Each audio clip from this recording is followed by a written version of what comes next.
Bonjour, ravi de vous retrouver dans Extra Local. À 10 jours du premier tour des élections législatives, nous vous proposons un nouveau débat qui opposera deux représentants des principales forces politiques en présence. Un représentant du bloc national confronté à une candidate de ce qu'on appelle aujourd'hui le bloc central. Les deux auront à répondre aux interrogations de nos trois journalistes qui vont se succéder en plateau pendant 52 minutes pour aborder trois thématiques qui concernent les Français, la sécurité, le pouvoir d'achat, ainsi que des thématiques oubliées, à savoir l'écologie, la santé et des questions sociétales. Allez, on trouve tout de suite nos deux invités. Extra Local, c'est maintenant.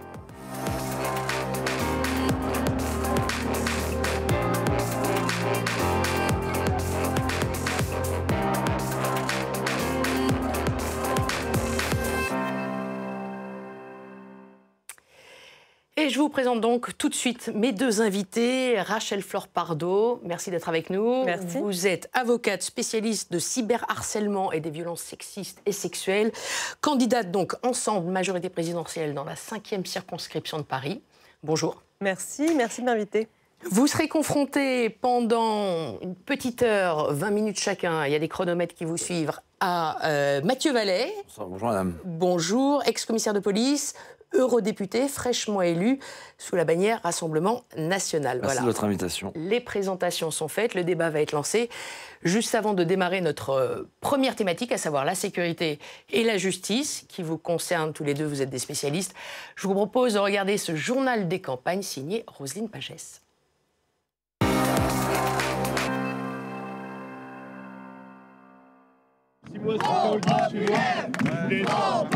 Tout faire pour inverser la tendance. Dans son fief d'Amiens, François Ruffin a lancé sa campagne tambour battant.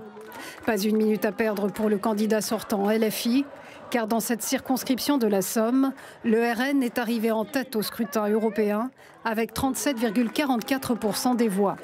J'ai 18 points de retard sur la candidate du Rassemblement national. Sur la ligne de départ, elle est le lièvre et je suis la tortue. Vous voyez? Donc, il faut que je le remonte, ce retard énorme dans une circonscription comme la mienne. L'école intégralement gratuite pour tous, c'est l'une des mesures phares de son programme. Pour le défendre, militants de la première heure et nouvelles troupes motivés comme jamais. C'est notre 3e jour de collage. On distribue des tracts, on a déjà fait du porte-à-porte. Voilà, on va aller chercher les gens. À nouveau candidate sur ces terres de Hénin-Beaumont, Marine Le Pen lâche ses coups sur le Front populaire et sa composante la plus radicale. Nous sommes confrontés à un très grand danger qui est celui d'une extrême gauche en même temps radicale et violente, dont je dis très clairement qu'elle attente aux libertés individuelles et publiques. «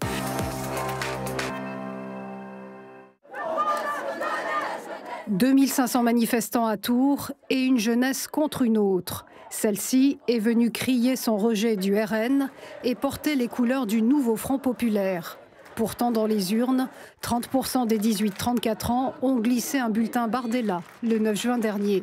J'ai participé au dépouillement des européennes dimanche et j'ai vu aussi beaucoup de Bardella, beaucoup de reconquête, de RN, et ça m'a beaucoup touchée parce qu'en venant d'une famille d'ouvriers, je me suis dit qu'il fallait se mobiliser plus que jamais. À Quimper non plus, la mobilisation contre l'extrême droite ne baisse pas la garde. 2600 personnes ont nourri les cortèges. C'est se dire que l'extrême droite va toucher à la culture, à la liberté d'expression, aux médias. Moi, j'aurais jamais pensé en arriver là un jour. Et malheureusement, on y est, donc on dit stop. Allez voter, c'est tout ce qu'on veut. Pour la marche des fiertés aussi, l'heure est à l'inquiétude. Aujourd'hui, on ressent réellement une banalisation de la parole transphobe, de la parole homophobe de plus en plus. On l'a vu encore dans l'actualité très récemment. La crainte aujourd'hui, c'est que ces actes, ces paroles se banalisent de plus en plus. De nouvelles manifestations sont annoncées ce samedi partout en France. Et entre-temps, Jefferson Desports, éditorialiste politique et défense du journal Sud-Ouest, nous a rejoint. Bonjour Jefferson. Bonjour Marie. Et on va parler de sécurité et justice. Et Jefferson, je vais vous laisser la main tout de suite pour évoquer cette semaine marquée par ce drame de Courbevoie. Exactement. Bonjour Rachel Flor-Pardo, bonjour Mathieu Vallée. Bonjour Mathieu. Première série de questions donc sur la sécurité. Évidemment, on va revenir sur ce drame, cette affaire sordide survenue à Courbevoie, le viol de cette jeune fille de 12 ans de confession juive par 3 mineurs de 13 et 12 ans. Cette affaire mêle à la fois la violence des mineurs et l'antisémitisme. Je voudrais qu'on dissocie bien les deux sujets.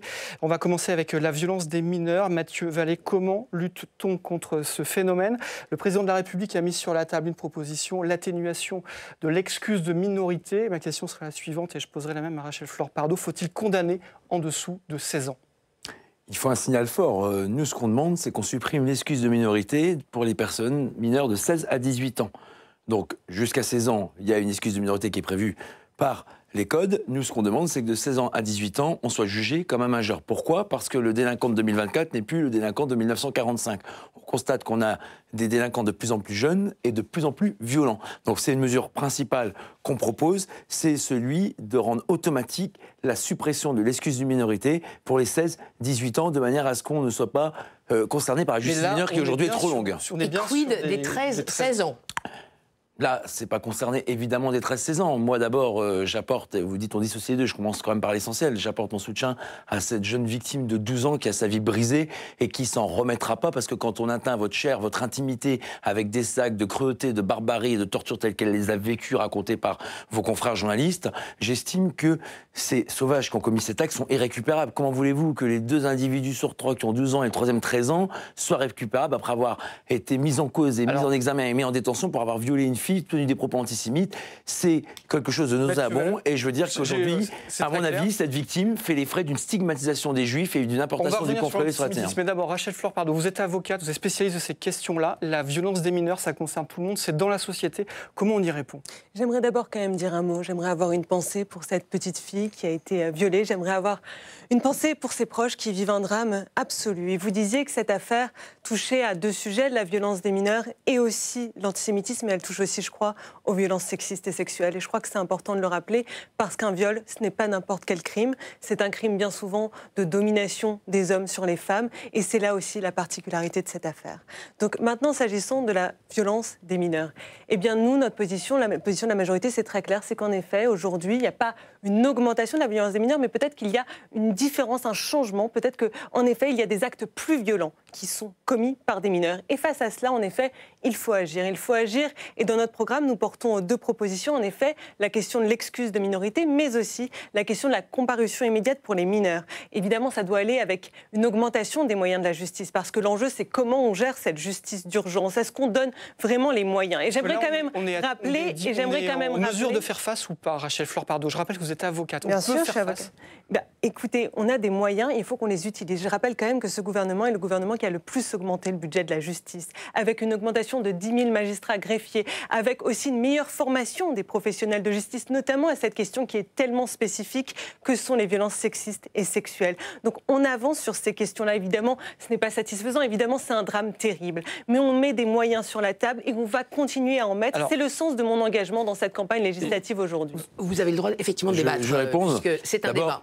D'abord, pour exécuter les peines, je rappelle qu'aujourd'hui, 40% des peines avec une peine d'emprisonnement ferme ne sont pas exécutées par la justice parce que d'abord, il manque des places de prison. Monsieur Macron, en 5 ans, on avait promis 15 000 et en 7 ans, il en a fait 3 200. Donc, on n'a peut-être pas les mêmes notions d'un quinquennat en 2 fois, là, il l'avait promis en 1 fois.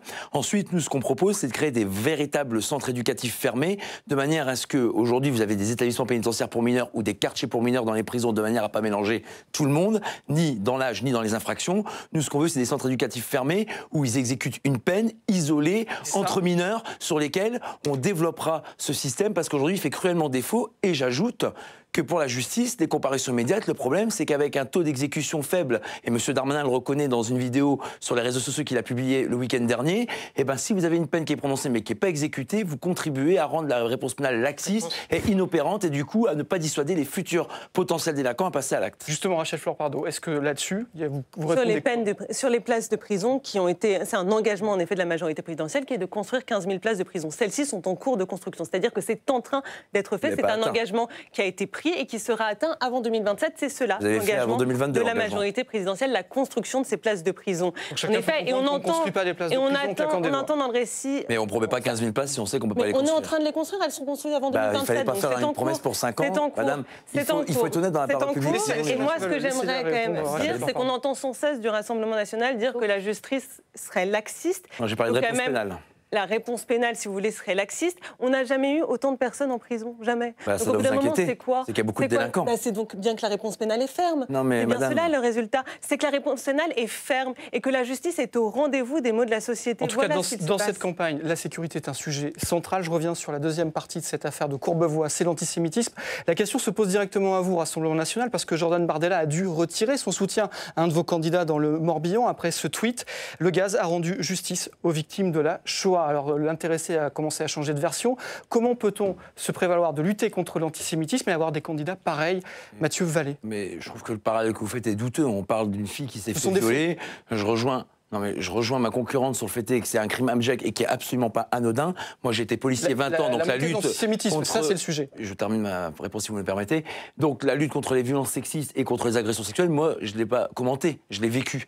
J'ai lutté pour que des personnes qui sifflent ou qui agressent sexuellement et même verbalement dans les transports en commun des femmes avec une jupe courte qui rentraient de soirée puissent le faire en toute sérénité, s'habiller comme elles veulent. Et même recueillir leurs plaintes, leurs déclarations et parfois même en interpeller les auteurs quand on les avait en flagrant délit devant nous et que la personne victime pouvait nous les désigner. Donc moi je vous dis simplement que l'antisémitisme dans notre parti, c'est un combat qu'on mène tous les jours, chaque heure, chaque minute. Nous, on n'a pas la main qui flanche vis-à-vis de la lutte contre l'antisémitisme. Le candidat dont vous parlez, on n'était pas au courant. Jordan Bardella a eu des mots très clairs.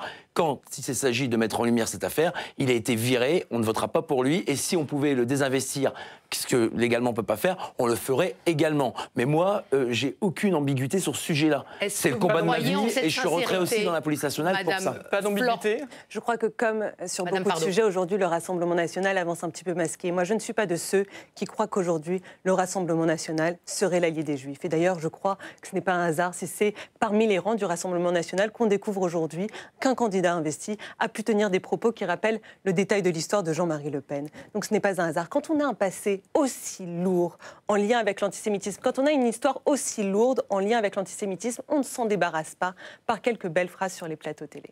Alors je voudrais qu'on avance aussi sur les questions de sécurité parce qu'il y a un autre sujet. Je réponds juste sur ça. Renaissance avait un candidat qui était mêlé dans des histoires d'espionnage avec les Chinois et pour autant, je ne fais pas d'amalgame. On ne peut pas dire qu'on défend les valeurs républicaines et donc lutter contre la stigmatisation des amalgames et revenir sur des anciennes que les Français ne croient plus. Pardon madame, dans mes positions et dans les déclarations et les propositions que le parti que je représente ici, le Rassemblement national, fait, il me semble qu'il n'y a absolument aucun propos, aucun relent antisémite, raciste, xénophobe. Au contraire, nous faisons des propositions on poursuit parce que sur la sécurité, il y a un autre sujet, c'est les récidivistes et les multirécidivistes.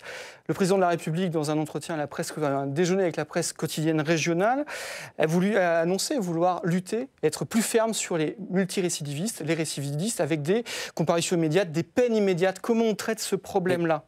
D'abord, c'est dommage qu'il faille 7 ans pour qu'ils s'intéressent à cette question des multirécidivistes. Vous savez que 5% des multirécidivistes font la moitié de la délinquance en France. Magistrats et policiers sont d'accord sur ce chiffre-là. On n'est pas toujours d'accord, mais sur ça, tout le monde se rejoint. Y compris Mme Béatrice Brugère, qui est la secrétaire d'un grand syndicat de magistrats, FO. Donc moi, je vous dis simplement que nous, on est très clairs. Les peines planchées, c'est-à-dire que quand on en a marre de voir pour la deuxième fois devant un tribunal le même profil avec les mêmes infractions représentées, non, elle n'existe pas, elle a été abrogée en 2012 par François Hollande lorsque Nicolas Sarkozy l'avait mis en 2007. Vous voyez, il faut se renseigner parce que, disons, on dit aux gens tout et n'importe quoi. Donc de 2007 à 2012, elles ont été mises en place, sauf que pour abattre son chien, on dit qu'il a la rage. Ça a été très peu appliqué, donc nous, on veut mettre des peines planchées pour que lorsque vous venez pour la deuxième fois pour la même infraction, vous allez en prison. T'as pas compris la première fois, tu comprendras la deuxième fois, on est en prison. Et on va plus loin. C'est que quand on touche à un uniforme, on mettra en place des peines minimales, c'est-à-dire qu'on n'attendra pas que la personne touche à 10 victimes avant la prison. Sachant que c'est dans la loi, mais peu appliqué. Sur la question des peines planchées, c'est pas dans la loi aujourd'hui. Sur la question des peines planchées, je veux quand même aussi dire la réalité, c'est que pour que ce soit constitutionnel, il faut pouvoir y déroger. Donc d'abord, ça ne peut pas être quelque chose, une mesure qui soit systématique, automatique, parce que, si vous voulez, vous parlez de votre expérience de terrain, moi-même j'ai une expérience de terrain dans la pratique de la justice, et je le sais, et vous le savez sûrement, que l'individualisation et la personnalisation des peines, c'est un principe constitutionnel. Et ensuite, on a testé les peines planchées. Et il y a bien un rapport de la Cour des comptes qui dit bien que ça n'a pas eu d'effet dissuasif. Donc on vous parle là d'une solution qui ne serait une solution miracle, mais qui en réalité ne fonctionne pas. Et j'aimerais quand même, parce que tout à l'heure, j'ai entendu mon contradicteur parler quand même de son expérience en lien avec le traitement des violences sexuelles. Moi, j'aimerais quand même aussi en dire un mot. Non, je ne vous l'enlève pas, mais j'ai aussi la mienne. Et j'aimerais en dire un mot, parce que je suis sur le terrain tous les jours du combat contre les violences conjugales, des violences sexistes, sexuelles. Et moi, quand j'entends un certain nombre de représentants du Rassemblement national répéter sur tous les plateaux de télévision qu'en fait 70% des violeurs seraient des étrangers, je dis une chose, c'est nier la réalité de la diversité des violences sexuelles. Ce chiffre correspond aux viols qui sont réalisés dans l'espace public. Les violences sexuelles sont très diverses. Et quand on ne parle que de ces violences-là, on occulte le fait que dans 9 cas sur 10, les victimes de viols connaissent leur agresseur. Et je crois qu'il est important d'arrêter de mettre uniquement cette lumière, ce focus sur les auteurs étrangers, parce que c'est une façon de se dédouaner de la grande majorité de ceux qui commettent les violences. La question, c'est sur les récidivistes et les multirécidivistes. Là aussi, c'est dans le débat.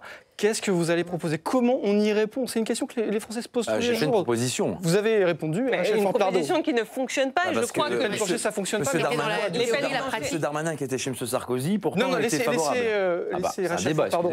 Les peines planchées ne fonctionnent pas. Je viens d'en parler à l'instant. Maintenant, s'agissant de la justice. Avec quel chiffre, madame, ça ne fonctionne pas? Ça ne fonctionne pas avec un rapport de la Cour des comptes. Je vous dis, je vous parle d'un rapport de la Cour des comptes. Je n'ai pas sur moi, mais je vous le dis, je l'ai vu ce matin. Tous les syndicats de police le réclament. Donc, allez sur le terrain plutôt que de vous baser sur des tableurs Excel, madame. Et je rappelle encore une fois que pour que ce soit constitutionnel, il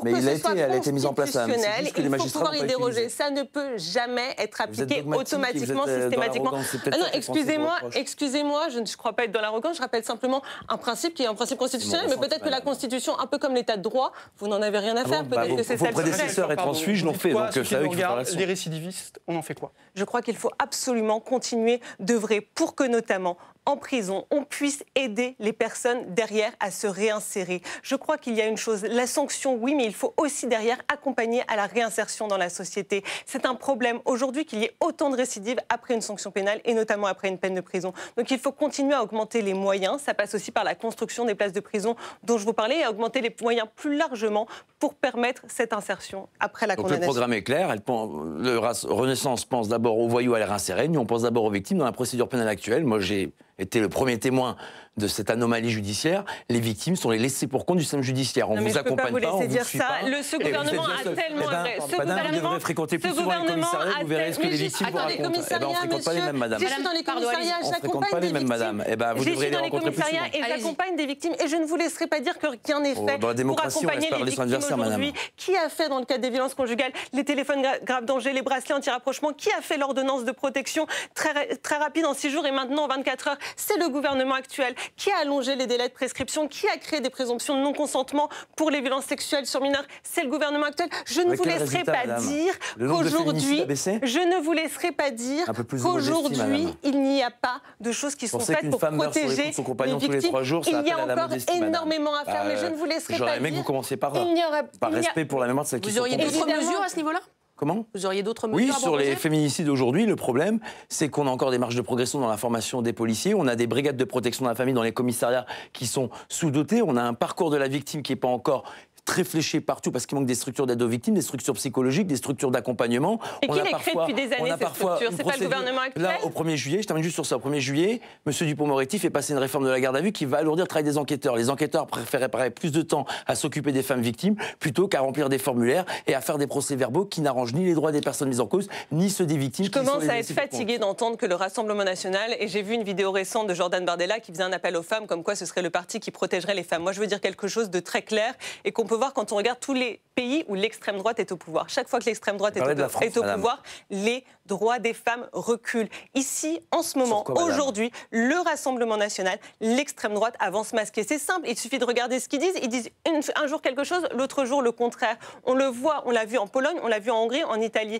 Sur un sujet aussi simple, aussi important que l'interruption volontaire de grossesse dans chacun de ces pays où l'extrême droite est au pouvoir, eh bien, cette liberté, la liberté pour les femmes de choisir leur destin, recule. Et tout votre groupe n'a pas voté pour. Et ces dernières années, Marine Le Pen est à de nombreuses reprises revenue sur ce sujet. Il y a quelques années, elle parlait d'avortement. Vous ne parlez pas des Français, vous ne parlez pas des propositions. Il y a quelques années, Marine Le Pen parlait d'avortement de confort. Elle s'est opposée à l'allongement du délai légal pour avorter. Et n'allez pas me faire croire que... Enfin, en tout cas, moi, je ne peux pas laisser croire aux Français qu'en réalité, ça ne se passerait pas comme ça se passe dans les autres pays. Pour vous juger, ils ont été clairs dans l'urne. Allez, on va avancer. Je vous remercie. Merci beaucoup, Jefferson Desports, pour cette thématique. On va passer à notre deuxième thématique, le pouvoir d'achat et les finances.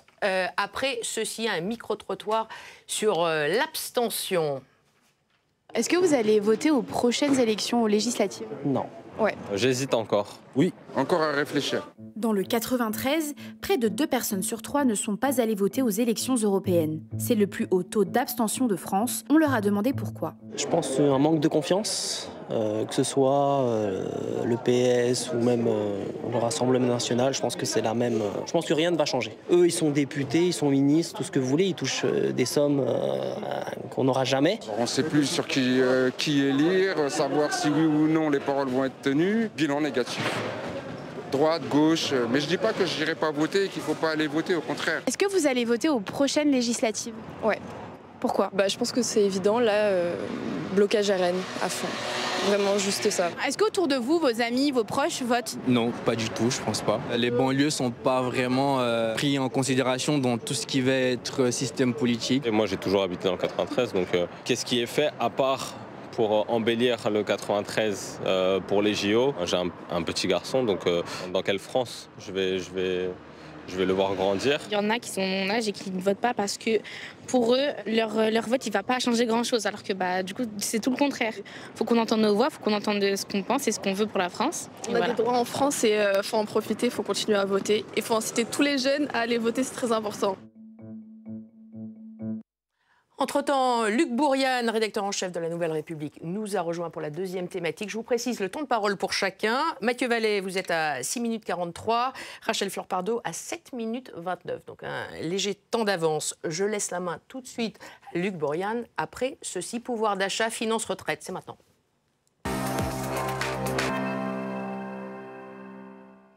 Et on va commencer par parler des retraites. Un vrai sujet. Oui, avec vous, Monsieur Vallée, puisque vous êtes un peu en retard. Où en êtes-vous sur les retraites? Marine Le Pen, en 2017, disait 60 ans. C'était 62 en 2022. L'an passé, votre mouvement, le Rassemblement national, était contre la réforme instaurant le départ de l'âge légal à 64 ans. Hier, Jordan Bardella dit devant les patrons réunis par le MEDEF, je le cite, « Je ne décalerai pas l'âge de départ à la retraite ». C'est votre dernier mot, donc c'est 64, on ne change rien, on ne bouge plus. Non, mais la réforme, elle est très claire. D'abord, ça sera le temps des réformes, mais pas le temps des urgences. Il y aura 2 temps. On est sur un programme de cohabitation, ça ne vous aura pas échappé si les Français nous font confiance. Ce n'est plus un programme présidentiel. D'ailleurs, c'est 3 ans Comment? C'est les 3 ans, on fait rien. C'est-à-dire qu'on ne peut pas proposer la même chose aux Français si c'est Marine Le Pen à l'Élysée que si c'est Emmanuel Macron à l'Élysée avec Jordan Bardella à Matignon. On ne va pas perdre de temps sur ça, tout le monde le comprend. Ce n'est pas le même programme. Un programme de cohabitation, ce n'est pas un programme présidentiel. Alors, quel est le Je programme? ne peux pas dire mieux. Quel est le programme? J'y viens. Sur les retraites, c'est très simple. L'âge de départ à la retraite, pour nous, c'est 62 ans. Puisque le gouvernement l'a fait passer par force en 49.3 l'année dernière avec le résultat qu'on connaît, malgré les manifestations sociales et tous les syndicats unis qui étaient contre cette réforme. Nous, c'est 62 ans pour tout le monde avec 40 annuités. Et effectivement, on assume de dire que moi, j'ai ma mère qui a travaillé à l'âge de 14 ans et que là, elle a 58 ans et que quand vous avez commencé à travailler à l'âge de 20 ans et que vous avez 40 annuités, vous pourrez partir à 60 ans. Quand on est cassé par le travail, quand on a consacré toute sa vie à avoir à la fin du mois son salaire par la sueur de son front, il est normal qu'à 60 ans, on puisse un peu retrouver de son temps, de sa dignité et un peu de reconstruction, même si elle ne sera jamais parfaite, de sa santé, parce que toute sa vie, on a travaillé, on n'a pas vécu de l'assistanat. Pardon, j'ai pas compris. Ça sera quoi la réforme? Eh bien, avant si vous êtes rentré sur le marché du travail avant 20 ans, vous pourrez partir à partir de 60 ans avec 40 annuités. Facile. Cette réforme, vous le ferez quand? Vous la ferez quand? À l'automne, vraisemblablement, ça sera le deuxième temps des réformes. Et ensuite, on fera l'âge légal pour tout le monde à 62 ans, sauf pour ceux qui ont commencé à travailler à l'âge de 20 ans. Je pense que je ne peux pas faire plus simple, honnêtement. Et je n'ai pas fait Sciences Po et maths sup. Madame Pardo. Non, j'ai pas compris. Vous revenez du coup sur la réforme des retraites ou pas? Alors, de 64 ans, vous savez ce que vous avez fait voter en force en 49.3 sans solliciter l'avis du peuple. Eh bien, nous, on passera à 62 ans en sollicitant le Parlement, en respectant le Parlement, ce que, évidemment, vous ne connaissez pas.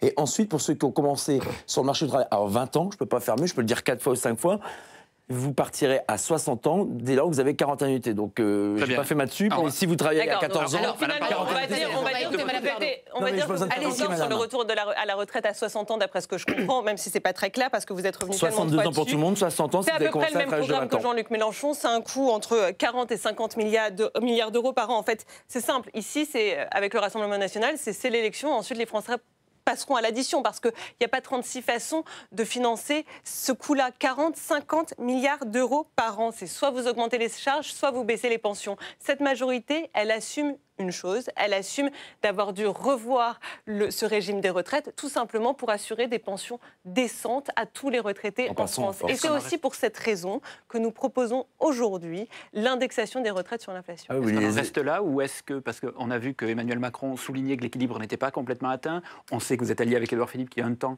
a parlé de 67 ans, on reste à 64 ans ou dans la... Aujourd'hui, dans les engagements de la majorité, c'est cela. C'est bien que les Français aient voté massivement pour notre liste dimanche dernier avec 32%, parce que le projet du gouvernement, c'était désindexer les pensions de l'inflation. Aujourd'hui, ce n'est pas le cas. On voit que le programme du président change en fonction des résultats. Gageons que pour une fois, la proposition qu'on a été faite a été reprise grâce au vote des Français. Très logiquement, vous parlez des finances et donc on y vient. On reste avec vous, Madame Pardo. Emmanuel Macron et Gabriel Attal, pour une fois sans dissonance, ces derniers jours, chiffrent à 100 milliards le coût du programme du Rassemblement national. Mais comment être audible quand on émane d'une majorité dont l'Europe vient de placer la France dans le case un déficit excessif, ou quand, selon l'expert en finances publiques François Escal, la dette publique française a augmenté de 911 milliards entre fin 2016 et fin 2023. Comment être crédible sur cet argument que vous avez d'ailleurs utilisé là à l'instant? Qu'est-ce qui s'est passé ces dernières années? Qu'est-ce qu'on a connu ici en France? On a connu des crises importantes, je crois. Je crois que c'est important de s'en souvenir. On a connu cette crise majeure de la pandémie du coronavirus. Et qu'est-ce que vous auriez fait? Vous n'auriez pas soutenu les Français?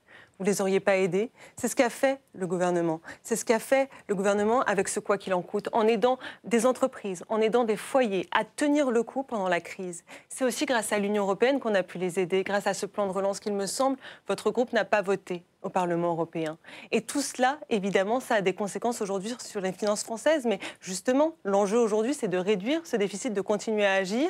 Et c'est aussi ce qui est fait depuis déjà 2 ans avec une évolution progressive des finances publiques. Mais surtout, ce que disent tous les économistes, c'est que si c'était le Rassemblement national au pouvoir, et on le voit d'ailleurs depuis qu'il y a eu ces élections européennes, l'impact que ça a eu sur la bourse française, eh bien, à ce moment-là, quoi? Eh bien, ce serait encore plus catastrophique. Donc nous, aujourd'hui, on est au travail pour améliorer les finances, après avoir agi pour protéger chacune et chacun des Français face aux crises que nous avons connues.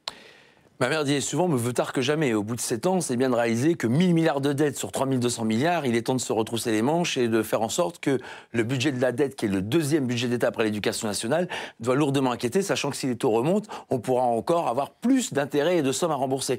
Et je veux juste terminer, la Covid, c'est pas 7 ans. Hein. Je pense que, madame, on a vécu dans la même France, ça a duré moins de 3 ans. Et on a quand même encore le droit de dire que le gouvernement n'avait pas les meilleures réponses, les meilleures propositions, et il était les plus beaux, les plus forts. On peut dire qu'il y a peut-être d'opportunités qui s'ouvraient, parce qu'aujourd'hui, on a ruiné les Français, et on nous dit, on va retrousser les manches, mais parce qu'on avait tout raison. Non, mais, pardon. Vous êtes à l'aise, semble-t-il, pour critiquer l'action du gouvernement que pour parler de... Dites-nous, comment vous allez être crédible sur ce point-là? Parce qu'effectivement, comme le dit Emmanuel Pardo, il y a très peu d'experts sérieux qui estiment que votre programme est responsable sur le plan des finances publiques.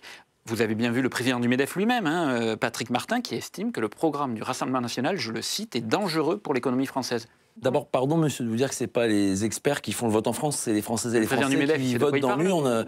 Non, mais le président du MEDEF, il exprime la position de son mouvement. Je souligne que les propositions qu'il a faites durant la tête de ce mouvement n'ont pas toujours été suivies par les gouvernements, y compris de celui de monsieur Macron. Donc je dis simplement que ce n'est pas la science infuse. J'entends, tant mieux. Moi, je vous dis simplement, par exemple, sur le pouvoir d'achat. Aujourd'hui, on sait que les factures d'électricité, elles greffent le budget des ménages. Vous avez monsieur Attal qui, le 1er février, hop, dès qu'il est arrivé, 10%. Là, au 1er juillet... Après l'électricité, pour qu'il n'y ait pas de jaloux, 11% pour le gaz. On dit simplement que vous savez, monsieur, combien le bouclier énergétique pendant 3 ans a coûté aux Français? Dites-le nous. 110 milliards. Bah, pardon de regarder quand même combien nous coûtent les dépenses du gouvernement. Je ne veux pas savoir citer les chiffres. Et donc, oui, tout à fait, mais vous faites un jugement de valeur en disant que je suis bon pour critiquer, donc je propose. Et donc derrière, si nous, on avait mis en place le bouclier, acceptez qu'il y ait un échange.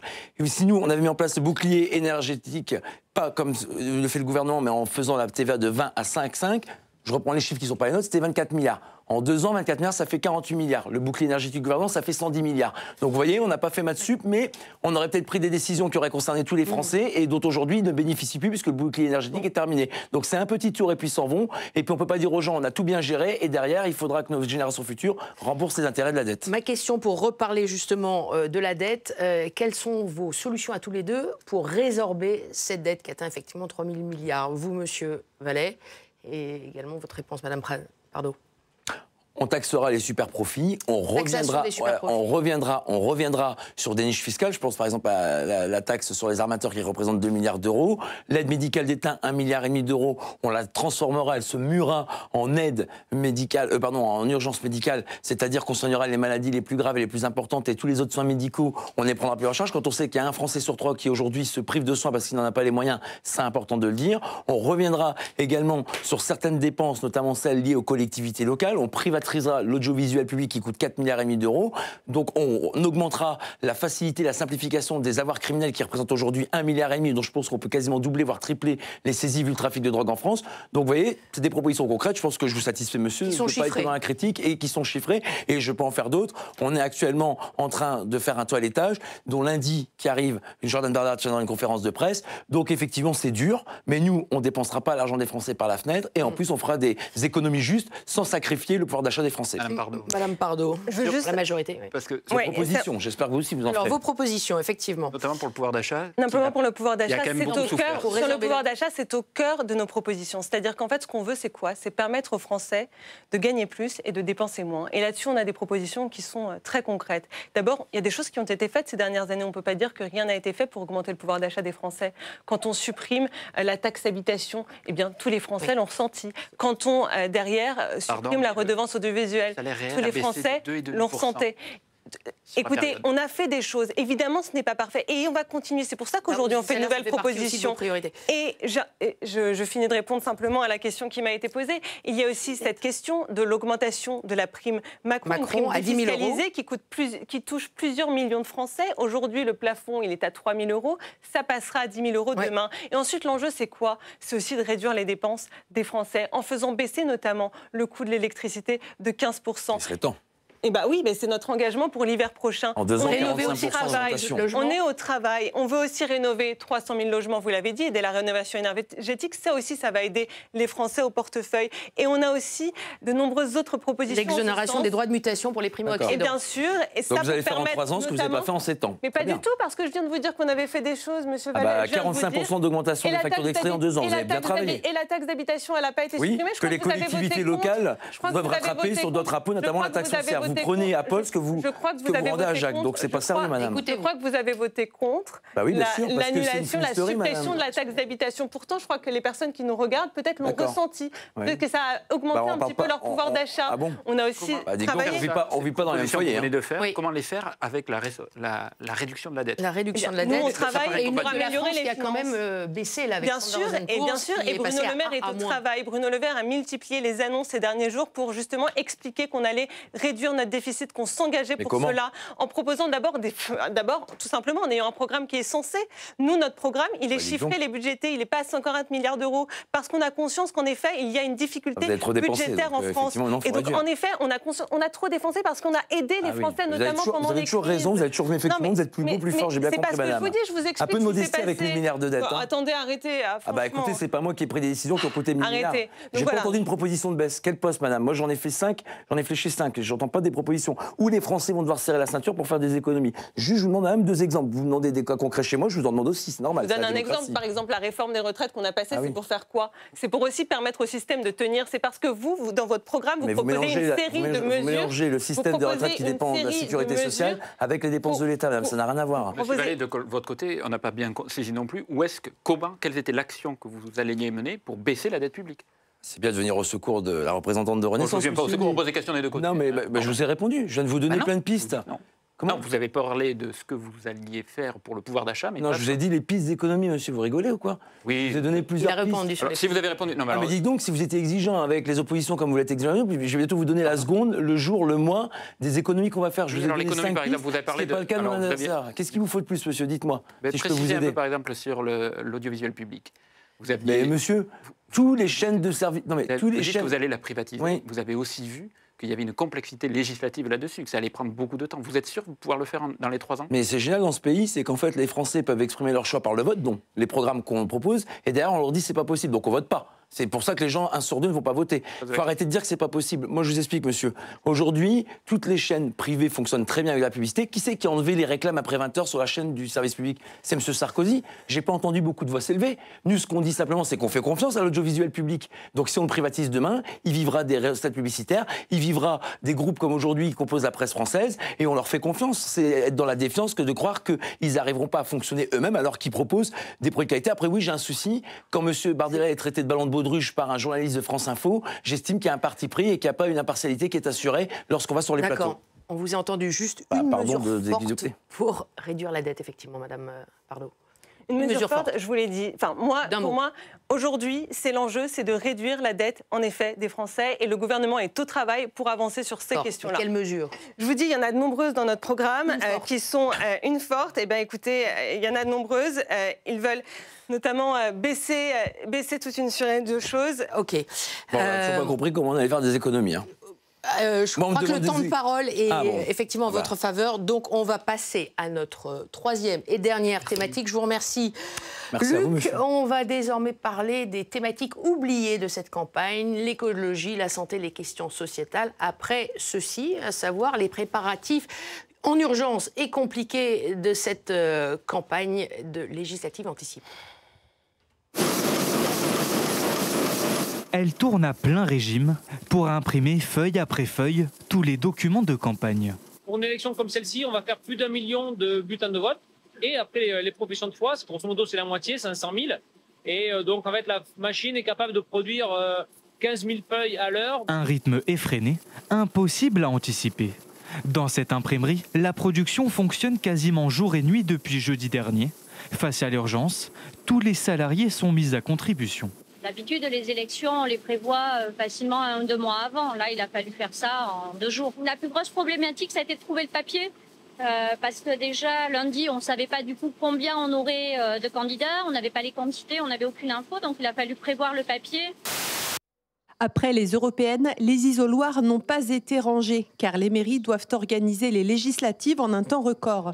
À Tours, il y a 85 bureaux de vote. Pour la bonne tenue du scrutin, 5 personnes par bureau sont nécessaires, soit environ 425 assesseurs. En fin de semaine dernière, Tours n'en comptait que 350. On sait que ça risque de manquer dans des quartiers de Tours Nord ou de Tours Sud, donc on encourage vraiment les gens à continuer à se mobiliser pour se déclarer assesseurs, parce qu'effectivement, les bureaux de vote nécessitent du monde pour faire voter le reste de la population. Pour devenir assesseur, il suffit d'être inscrit sur les listes électorales de Tours et être disponible au minimum une demi-journée. Entre-temps, notre 3e et dernière journaliste nous a rejoint, Claire Stenlen, journaliste au Télégramme et spécialiste du Rassemblement national pour le Télégramme. Avec vous, on va aborder les questions oubliées de cette campagne, les questions sociétales, environnement, santé, après le jingle. Et avant de vous laisser la parole, Claire, j'allais l'oublier, je vous précise les temps de parole à ce mi-parcours de ce débat. Alors, Mathieu Vallée, vous êtes à 14 minutes 33 de temps de parole. Comme je le disais, vous êtes en avance. Et Rachel Fleur-Pardo, vous êtes à 12 minutes 46. Donc, vous avez la parole pour ces premières questions de Claire sur l'écologie. Je voulais remercier mes collègues qui m'ont laissé les questions oubliées. Mais en même temps, ce sont des questions qui sont passionnantes et qui sont essentielles. Ça ne vous a pas échappé qu'il y a un recul des idées écologiques en France et un peu partout dans le monde. Alors qu'on est dans un printemps de mousson, que des gens meurent dans les déserts en allant faire des pèlerinages. Donc ces questions qui sont quand même centrales, elles ont été effectivement, sans doute pour des questions de pouvoir d'achat, des questions de sécurité, en tout cas plein d'autres questions, et vous allez nous expliquer pourquoi, elles ont été mises un peu en deçà de ce qui aurait dû être peut-être des thèmes centrales. Emmanuel Macron avait dit « Mon quinquennat sera écologique ou ne sera pas ». Manifestement, il ne l'est pas. Dans les programmes, je n'ai rien trouvé sur la lutte contre le changement climatique, ni sur les polluants éternels, ni pour protéger les aires marines, sur la fin des subventions allant contre l'accord de Paris. Est-ce que vous allez mettre en place, l'un ou l'autre, un ministère de la détransition écologique ? Depuis, je crois, plusieurs années déjà, le gouvernement d'Emmanuel Macron agit sur ces questions-là. Il y a un positionnement qui est quand même clair et qui est peut-être un peu plus clair que chez le Rassemblement national. C'est notamment dans toutes les questions c'est qu'on a un objectif, c'est qu'avoir une planète plus respirable. C'est un enjeu majeur pour ma génération et je crois qu'il faut qu'on s'y engage pleinement. Mais comment on le fait? Comment on y arrive? Il faut évidemment s'appuyer sur à la fois le nucléaire, c'est important, mais aussi sur les énergies renouvelables. Et c'est peut-être là une différence majeure qu'il y a entre à la fois le bloc central et le Rassemblement national, qui est de dire qu'en fait, ce qu'il se passe, c'est que d'un côté, on a des personnes qui veulent à la fois allier le nucléaire et le renouvelable, et de l'autre, des personnes qui sont uniquement sur le nucléaire. Mais comment on fait pour être uniquement sur le nucléaire? Ça prend du temps de construire des centrales nucléaires, ça prend du temps. Vous voulez les fermer, maintenant vous les réouvrez, tant mieux. On en ouvre, on en construit, d'ailleurs on prévoit de construire encore 14. Mais comment on fait? Eh bien, c'est simplement un retour à la dépendance énergétique, notamment en lien avec la Russie, notamment en lien avec le gaz russe. Et nous, notre enjeu majeur aujourd'hui, c'est de sortir les Français de cette dépendance énergétique pour à la fois leur permettre d'avoir des énergies plus propres, mais aussi pour leur permettre d'avoir davantage de mains, de mesures sur la façon, le coût du gaz et le prix que ça leur coûte leur énergie. Ça fait partie, c'est au cœur de nos propositions. Et dans nos propositions aujourd'hui, il y a en effet la construction de 14 encore nouvelles centrales nucléaires. Ouais, c'est pas forcément écologique, mais en tout cas, c'est votre réponse. Et la vôtre? Nous, on est contre les éoliennes, qu'elles soient offshore ou qu'elles soient sur... je le dis pour les téléspectateurs, pardon d'assumer nos positions. Donc on est contre les éoliennes, qu'elles soient offshore, je le disais, et sur le territoire national. En revanche, on est par exemple pour développer des énergies alternatives. Là, je ne les ai pas entendues en énergie renouvelable, ça ne veut tout et rien dire. C'est la Macronie, c'est des grandes déclarations sans qu'on sache derrière ce qu'il y a. Je ne sais pas si on avance. Le solaire, les éoliennes. Nous, on est contre les éoliennes, mais vous avez aussi l'hydroélectrique. Vous avez aussi l'hydrogène. C'est l'ensemble des énergies renouvelables. Pardon de les développer. C'est comme pour les économies, je n'ai pas entendu vos propositions concrètes, donc je l'ai fait. Donc nous, en réalité, on va développer en revanche, sur le hydroélectrique, hydrogène, le nucléaire évidemment. Je rappelle que ce n'est pas notre majorité ou notre chef de l'État qui a fermé Fessenheim en 2020 pour des accords électoraux avec Europe Écologie Les Verts et pour se dispatcher des postes électoraux. Nous, on dit simplement que le président de la République a voulu fermer 14 centrales nucléaires. Nous, on ne veut absolument pas fermer les centrales nucléaires. Au contraire, on veut embellir et rendre fier le fleuron qui est EDF comme entreprise française au niveau de notre pays et au niveau européen et international, parce que le nucléaire aujourd'hui, on l'assume, c'est l'avenir. Parce qu'aujourd'hui, c'est la seule énergie qui est la moins carbonée, qui permet d'assurer l'indépendance de notre pays, qui fait du bien au portefeuille des ménages, des entreprises et aussi qui donne de l'emploi. Ça, c'est un premier point. Le deuxième point, on n'est pas pour l'écologie punitive. Quand aujourd'hui Bruxelles veut interdire les voitures neuves thermiques à partir de 2035, mais on nous dit qu'il faut être indépendant. Vous savez combien ça fait partie de vos... Vous savez combien on importe Oui, mais l'écologie décarbonée, c'est aussi pas importer. Si on met des voitures électriques, demain, ça va être des voitures jetables. Parce que c'est 30% plus cher en entretien et en maintenance sur parc. Oui, vous savez combien de batteries électriques on importe de Chine pour que ça fonctionne? 60%, madame. Donc moi, je veux bien qu'on nous explique qu'on doit être un pays indépendant, qu'on doit être dans une écologie décarbonée, mais enfin, les importations, c'est du carbone. En même temps, des moteurs thermiques, il faut mettre de l'essence dedans, il n'y en aura plus. D'accord, madame, mais tout le monde n'a pas la chance de se payer des voitures électriques à 25 000, 30 000 ou 35 000 euros. Voilà, c'est le retour en arrière. Donc, mais non, c'est pas le retour en arrière, madame, mais vous avez dépensé 1000 milliards d'euros, vous faites des aides que vous avez enlevées, et à chaque fois, c'est toujours pareil. Et vous proposez une baisse de la TVA sur le carburant, bien sûr, d'ailleurs. parce que madame, tout le monde n'a pas la chance d'avoir un métro, un bus ou un transport. Quand vous habitez le Pas-de-Calais, la Creuse, la Meuse... Je développe juste une de vos mesures. Je la précise, si vous me permettez, je la précise.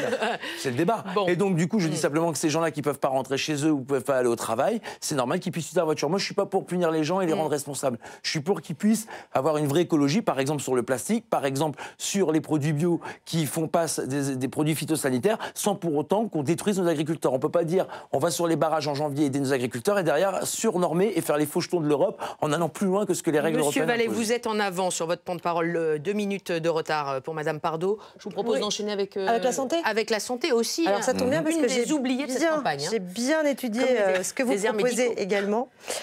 Oui, sur la réduction des déserts médicaux, la revalorisation du personnel de santé, l'accès égal aux soins.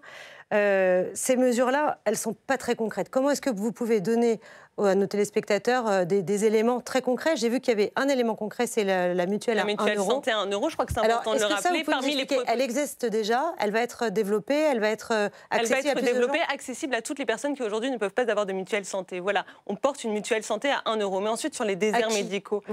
Sur les déserts médicaux.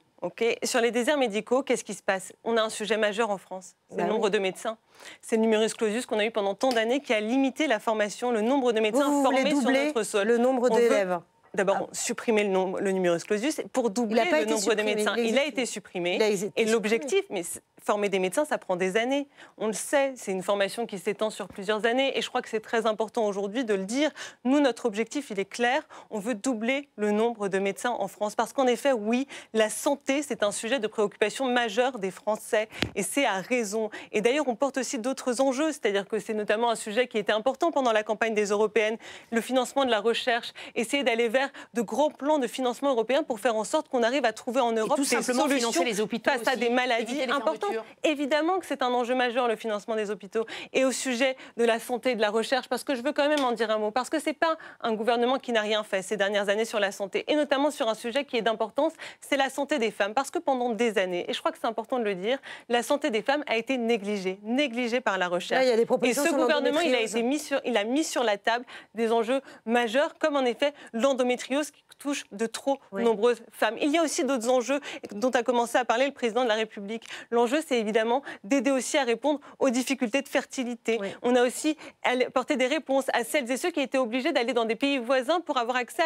à la PMA pour toutes les femmes. On a permis la congélation d'ovocytes sur notre territoire. On s'est intéressé à la santé des femmes et demain, il faudra continuer à investir, notamment à l'échelle européenne, pour trouver des solutions, notamment pour répondre peut-être un jour qu'on aura une solution européenne pour répondre au cancer ou encore à d'autres maladies. Mathieu Vallée. D'abord, nous, effectivement, il y a un problème avec le numerus clausus qui, je vous rejoins, mais après, c'est des décisions passées du politique. J'aime pas parler des femmes, là. Mais on parle de santé pardon, je aussi. parlais de santé, vous m'avez dit que c'était important pour vous. Alors dites-moi par quoi vous voulez que je commence, madame. Femmes et santé, allez-y. J'ai écouté la santé, très bien, je ne suis pas encore un élève à l'école primaire, donc soyez sympathiques. Et donc, du coup, je vous dis simplement que sur les femmes, il n'y a pas de sujet de discorde. On a voté, en fait, pour l'IVG.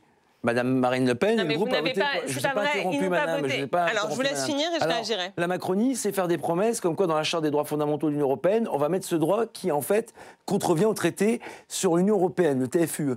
Pourquoi ? Parce que c'est une compétence exclusive des États, donc ça sera une déclaration de l'intention qui ne changera pas la vie concrète des gens. Donc moi, j'aime pas vendre des carabistouilles aux Français, c'est peut-être ce qu'ils vous ont reproché le 9 juin soir lorsqu'ils ont majoritairement mis en avant notre liste. Ensuite, sur les femmes, on a proposé lors des niches parlementaires, effectivement, d'accompagner ces femmes victimes de maladies pour qu'on puisse les accompagner, les soutenir. Ça a été refusé par dogmatisme. Moi, quand il y a des propositions qui viennent de Renaissance, qui viennent d'Horizon, qui viennent des Républicains, ou même qui viennent de la France Insoumise, si elles sont bonnes pour le pays, elles sont bonnes pour nos députés qui acceptent parce que ça va dans l'intérêt général. Sur la santé, on a fait une proposition innovante, me semble-t-il, c'est qu'aujourd'hui, on a des médecins retraités qui parfois veulent reprendre du service. On veut leur permettre, s'ils vont dans les déserts médicaux qui sont souvent dans les territoires périurbains et ruraux, de pouvoir s'installer et de l'exonérer d'impôts s'ils viennent s'installer dans ces territoires ciblés pour les encourager à reprendre un cabinet, à ouvrir un cabinet et à pouvoir rendre accessible la médecine de ville qui aussi désengorge des urgences. C'est un peu du colmatage. Sur le nombre de médecins, est-ce que vous voulez bien sûr, aussi... on est pour l'augmentation du numerus clausus, mais là, moi...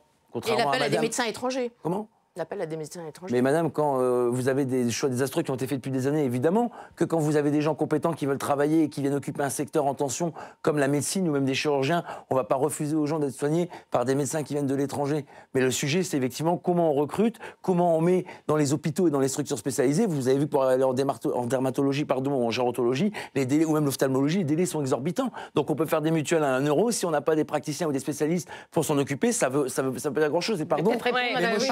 Je suis pas comme vous, madame.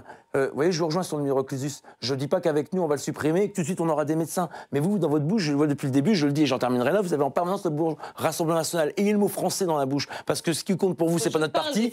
Mais vous avez dit à chaque phrase Rassemblement national. Vous êtes obsédé par nous, mais les problèmes des Français passent en second rôle. Ici que votre groupe aurait été favorable dans l'ensemble à l'interruption volontaire de grossesse, je dois dire c'est un mensonge. Tous les députés du Rassemblement national n'ont pas voté en faveur de cela. Et la preuve en est qu'il y a encore un grand malaise. Il y a encore un grand malaise. Vous êtes dans le groupe Rassemblement national sur ces questions-là. Pourquoi ne l'ont-ils pas voté ? Pourquoi ne l'ont-ils pas voté ? Parce que beaucoup trop considèrent qu'en effet, ce serait peut-être quelque chose qui n'est pas si important, la liberté des femmes de choisir leur destin. Moi, je veux quand même le dire. La liberté des femmes de choisir leur destin, c'est au cœur même de pouvoir permettre l'émancipation des femmes. Et sur la charte des droits fondamentaux, parce que vous me disiez qu'on promettait des choses qui ne pouvaient pas avoir lieu. Je veux rappeler quand même je suis élu au Parlement européen, vous n'avez pas été élu, la constitution, il faut s'écouter, monsieur. Vous pouvez me parler avec un peu moins de mépris, monsieur. Pardon, mais vous pouvez me parler avec un peu moins de mépris. Vous moins de sur la charte des droits fondamentaux. Sur la charte des droits fondamentaux, je veux rappeler quelque chose. En effet, c'est pas une bataille gagnée d'avance parce qu'aujourd'hui, il faudrait en effet l'accord des 27 États membres. Mais la constitutionnalisation, l'interruption volontaire de grossesse, ici, en France, ce n'était pas un combat gagné d'avance. C'est un combat d'abord au Sénat. Et nous sommes ici, évidemment, dans l'enceinte de cette institution. Le Sénat avait d'abord rejeté cette proposition de Mélanie Vogel. On a réussi à convaincre. C'est un sujet sur lequel on peut se battre et convaincre et gagner de nouveaux droits. Et moi, je prends l'engagement de toujours continuer de me battre pour la protection des droits des femmes, pour l'acquisition de nouveaux droits, parce que je sais bien que tant que toutes les femmes n'auront pas accès à l'interruption volontaire de grossesse, le combat féministe ne sera pas terminé. Et c'est d'ailleurs aussi pour ça que notre majorité au Parlement européen va proposer qu'on permette, grâce à la carte européenne d'assurance maladie, d'aider les femmes qui ne peuvent pas avorter dans leur pays à venir avorter. Mais pourquoi vous avez le monopole de la défense des droits des femmes, madame? Pourquoi vous m'enlevez ce droit de défendre les femmes? Je crois même que sur le terrain, je les ai peut-être défendues plus que vous. Donc c'est vous qui devrez avoir un peu plus... Qu'est-ce qui vous permet de dire cela? Vous avez un temps. Vous êtes en avance en temps de parole, de me mettre en accusation sur des positions, madame. Dis donc, vous êtes plus à l'aise à parler des droits des femmes que des économies que vous feriez pour les Français. Je ne laisserai pas dire cela. Je ne laisserai pas le monopole de la défense des femmes, madame. Je suis tout aussi légitime à défendre les femmes que vous l'êtes. Arrêtez d'être arrogant et de vous croire les meilleurs que tout le monde. Vous pouvez lever la voix, madame.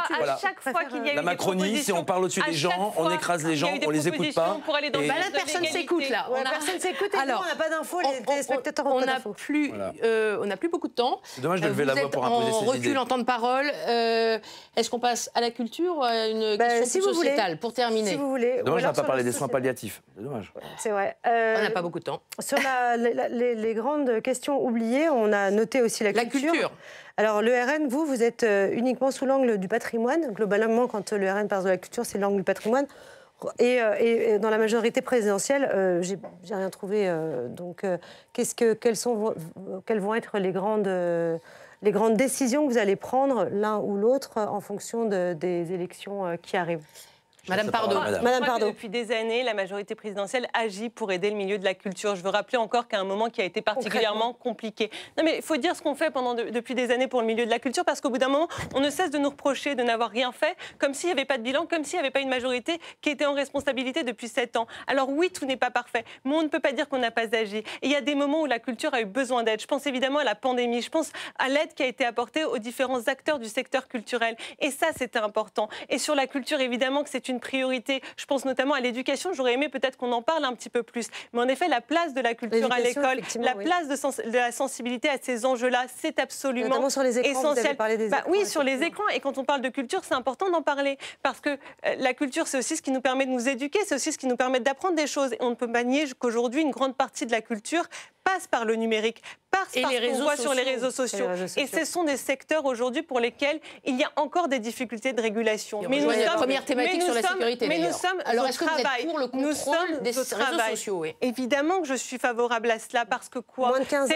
C'est là un enjeu. Il y a 2 enjeux sur la régulation des réseaux sociaux. Il y a un enjeu évidemment de lutter contre les formes d'ingérence étrangère. Et ça, c'est important parce qu'il y a beaucoup de désinformations qui circulent. Et on doit éduquer tous les citoyens à savoir davantage détecter le vrai du faux sur Internet. Et sur la protection des enfants, toutes les études montrent qu'en réalité, eh bien, les écrans les exposent à des dangers, à la fois notamment à différentes formes de contenus violents, à des contenus pornographiques sans accès, et aussi à des formes de harcèlement. Et c'est pour ça que nous proposons en effet qu'il y ait une majorité numérique à 15 ans. Et c'est pour ça qu'on a œuvré pour qu'il y ait à l'échelle européenne ce grand texte de régulation numérique qui va permettre de mieux réguler Internet. Et c'est pour ça aussi qu'on a agi à l'échelle française pour mieux sanctionner les différents faits de violence en ligne. D'un mot, Mathieu Vallée, vous êtes également favorable à une régulation des réseaux sociaux? Non, mais qu'on éduque les enfants aux réseaux sociaux et aux technologies d'aujourd'hui, oui, mais d'abord, j'estime que la priorité, c'est d'abord d'éduquer les enfants à aller à l'école, à respecter le professeur, le policier et à s'insérer dans la société. On voit bien qu'aujourd'hui, c'est le problème numéro 1 des Français. Ensuite, on est pour l'exception. Ah pardon, j'avais parlé d'exception culturelle, puisque on nous dit qu'on est pour l'exception culturelle française. Vous prenez par exemple Canal+, qui est le premier groupe contributeur de l'audiovisuel français. On est pour des productions made in France, on est pour mettre en avant le cinéma français, on est pour mettre en avant les artistes français. Et les financements, si on est au ministère de la Culture, c'est les Français nous font confiance, effectivement, seront mis en valeur parce qu'on est fiers de nos artistes, de nos intermittents du spectacle. Vous ne l'avez pas évoqué, mais c'est quelque chose d'important, puisque ce sont eux qui font vivre. Ah ben, on se retrouve sur un sujet, ça fait du bien. Ce sont eux qui font vivre aujourd'hui la culture chaque jour dans nos quartiers, dans nos rues, dans nos villages, dans nos territoires, et c'est quelque chose qu'on défendra avec ardeur parce qu'on est fiers de la culture française. Merci beaucoup à tous les deux. Merci à vous, Claire. On n'a plus beaucoup de temps. Je vous remercie à vous derrière vos écrans. Passez un très bon week-end. À bientôt. Merci beaucoup. Merci.